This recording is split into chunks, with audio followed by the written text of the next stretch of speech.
there, and welcome back to another video, and this is the Premier League preview for Manchester City versus Arsenal. Now, let me just say first of all that it is just a preview. There is no video footage apart from me talking to you in this video. So that is all it is. So if you're looking for any other previews, or if you're looking for highlights of or anything like that, this isn't the video for you. I will be talking about and discussing and giving my thoughts and feelings towards the game that is going to be happening on Wednesday night between Manchester City and Arsenal. Probably, it is a big game. It's a big game for both teams. Man City will be looking to try and, obviously cement that second place in the Premier League, and also, prevent Liverpool from winning the title, sooner than they would want us to, if we can manage to get it over the line anyway. And also, Arsenal are still wanting to chase down a European spot. Also, an outside chance of getting into the top four, but it is a big stretch. Arsenal are sat in 9th position in the Premier League right now. Man City are sat 2nd in the Premier League, and most likely they will stay there. They won't drop down to 3rd or 4th or anything like that. I do believe that they will stay there. They'll stay at least 2nd. If my team, Liverpool, can win the title, then great. That's obviously fantastic, but it's never done until it is done. But we're talking about Man City and Arsenal. Now, we're going to look at the previous 6 games form. Even though there was the coronavirus break, we're still going to look at that. It may not play a big role in what is to come, but even so, we're still going to look at it. We're still going to look at the results that they had. Now, Arsenal, let me just look at this actually. Out of Man City and Arsenal, out of the previous 6 games that they've each played, have the exact same form. 5 wins and 1 loss. I didn't know that, and I wrote this out myself. I've got like a little sheet of paper just behind the camera here, so I've got like, reference points and stuff like that. And I wrote this out, and I wrote down the results as well. When I'm going to go through the results, or like the previous result that they had, we're going to go from back to front, so they're least recent to the most recent. We'll look at Man City. They got 5 wins, 1 loss. City 2-0 against West Ham, 1-0 against Leicester, 2-1 against, what did I put there? Oh, Madrid. That was a European game. And that was a good game, actually. City beat Villa 2-1. A 1-0 win against Sheffield United. And then Man United beat Man City 2-0 in the final game that they played before the break as well. Arsenal, on the other hand, beat Newcastle 4-0. They beat Olympiacos in the first leg 1-0. They beat Everton 3-2. They got beat by Olympiacos and knocked out of the Europa League by 2-1. Arsenal then went on, I think it was a cup game. They beat 2-0 against Portsmouth, and then they beat West Ham 1-0 as well. The first thing that strikes me straight away about Man City's results is that they haven't always kept a clean sheet. They've only kept 1, 2, 3. They kept 3 clean sheets. They haven't been scoring a great deal of goals. They haven't scored more than 2 goals in any of their wins. They've beaten Leicester 1-0. They beat Sheffield United 1-0 as well, and then they got beat by a Manchester United team 2-0 as well. A very Bruno Fernandes reinvigorated Manchester United team as well at that point. So City, the City that we've known over the past couple of years have been blasting teams away, scoring so many goals, it's ridiculous, and fast-flowing attacking football.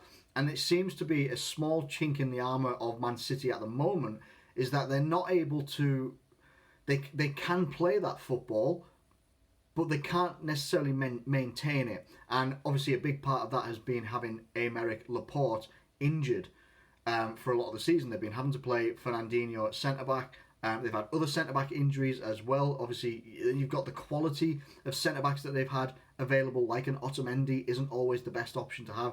John Stones has the good potential to be a very good centre-back, but just doesn't always defensively have it, if you know what I mean. Like Laporte has shown when he plays for Man City, he's got the composure of a very good centre-back as well. I'm probably missing a couple of names here for their centre-backs as well, but even so, they just haven't had that solidity at the back four. They haven't necessarily then had the solidity in the midfield, because when you're playing Fernandinho as a centre-back, you're missing his grit, his the way he wins balls back, and he will never ever pick up a yellow card when he should sometimes, but they miss that in the midfield.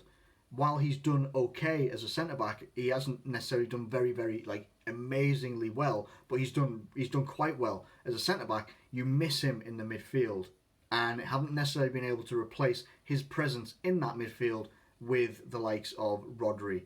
It hasn't necessarily worked that well for them. Maybe that's why they haven't been able to, shut up shop very well. They've conceded goals against like Aston Villa in the cup final. Obviously, yeah, Scott, conceding against, Real Madrid.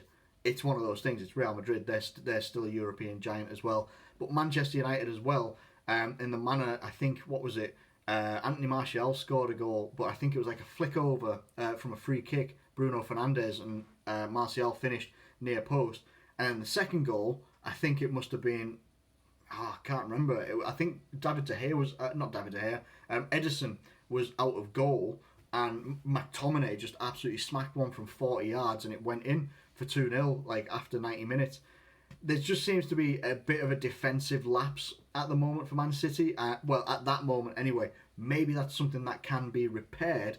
I think they've still got Laporte coming back. The only listed injury that I found for Man City was Aguero, and it just said an unknown injury for him. So whether that means he's actually going to be injured or not, I don't actually know.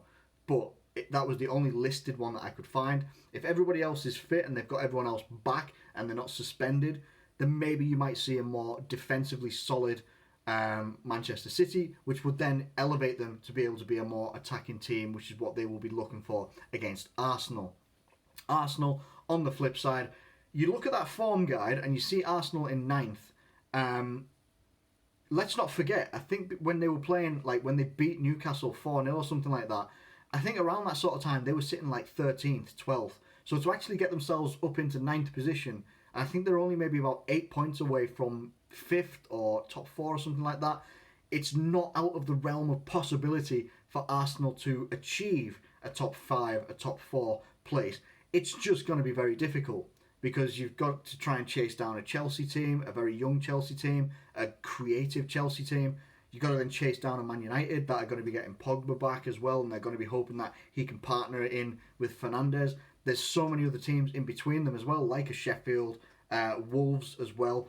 It's going to be really, really difficult. It's not out of the realms of possibility that they could get in the top 4, but everybody else in front of them has to fail badly for them to do it. So I think maybe top 7 could be achievable for Arsenal this season. They're just coming up against a hell of a team in their first fixture back for the Premier League returning, and it's going to be really difficult. It's Man City playing at home, as I said in other videos as well, whether home advantage is something that is even a thing now with no crowds. We don't necessarily know. We're going to get crowd noise and stuff like that as well. But Arsenal have actually been in a good vein of form. Yes, they got knocked out of the Europa League. They haven't necessarily scored a great deal of goals. They haven't kept clean sheets all the time. The only time that they did, they've kept 4 clean sheets out of the last 6, actually. So that's actually not too bad. The 4-0 against Newcastle, against Olympiacos in the first leg, against Portsmouth, and then against West Ham. It's just, they've got to sort of figure out what they're doing. I would say in the forward line especially, I think that they miss a trick by not putting Aubameyang as the focal striker all the time. He should be. That's what he thrives at, being on the end of the balls. Having him on the left wing, yeah, it's okay. It's not too bad. He's got buckets of pace. That's fine. But you don't just stick someone out on the wing because they got pace. He's the most natural goal scorer for Arsenal in this 9 to 10 game run-in. It's 10 games for these guys. These are the catch-up games. For this 10 game run-in, you need to be having Aubameyang on the end of every single chance that happens. So whether that means they then go and play like Saka out on the left-hand side, which would probably actually benefit them. Lacazette maybe doesn't play, or play him as a creative, in behind the striker, something like that might benefit them, because Lacazette gets played up front, doesn't score. So then how do you excuse the fact that you play Aubameyang on the left-hand side when you've got him, if you put him in the middle, 9 times out of 10 Aubameyang is going to put it in the back of the net. On the right-hand side, they've got Pepe. That's he is a right winger, and he will be a good talent for them as well. It's then the creativity in the midfield. Do they keep prolonging the use of Özil, who doesn't do much of anything really? From an outside looking in, I'm not an Arsenal fan at all, But from the outside looking in, it doesn't look like Mesut Ozil does a great deal, doesn't work hard, doesn't run a lot, doesn't try and get the ball back. If the ball comes to him, he can create magic, but he generally doesn't these days. And then defensively is going to be the other concern for Arsenal and Arsenal fans as well. Obviously, friendlies don't mean anything. They really don't. If you have a good performance, then people rave about it. If you have a bad performance, people just say, well, it's just a friendly, innit?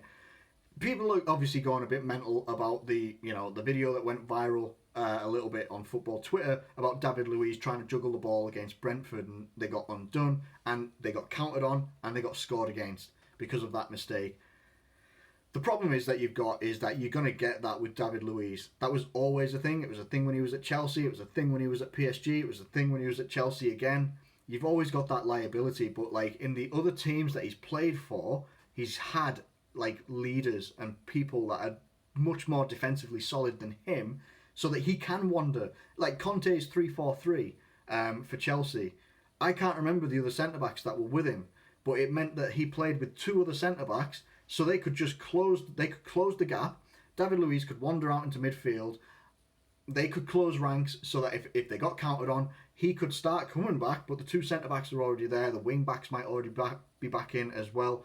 They could help protect what the creative centre-back that David Luiz tries to be. I've always said that I would say David Luiz would be better as a CDM, but hey, I think he played there for like a season or something like that with Chelsea a long time ago, and he actually did quite well.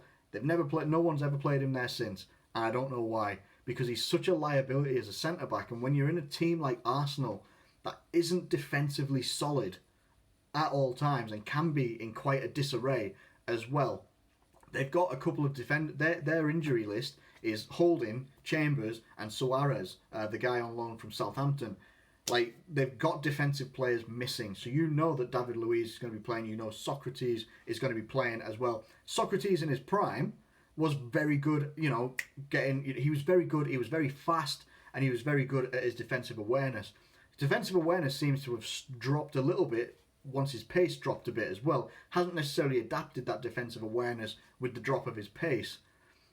It could leave them open, and if City are firing on all cylinders, and whether they've got Leroy Sané back or not, I don't know. But if they've got like Riyad Mahrez, Raheem Sterling, Gabriel Jesus, Kevin De Bruyne, if they've got all these people running at them and that defence for Arsenal, it's not going to be a good night for Arsenal.